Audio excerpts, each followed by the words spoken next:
Air ఫ్రైయర్లో fish fry yummy taste and spicy ఫుల్గా cook అయింది మంచిగా.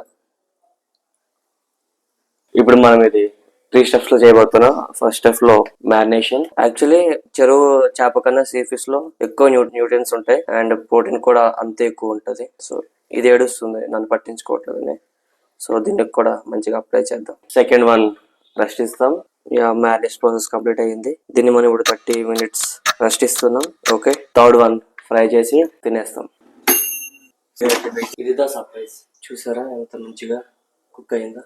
ఇది ఎలా ఉందో చూసి చెప్దాం. సారీ, తిని చెప్దాం. చాలా బాగుంది. టెండర్గా.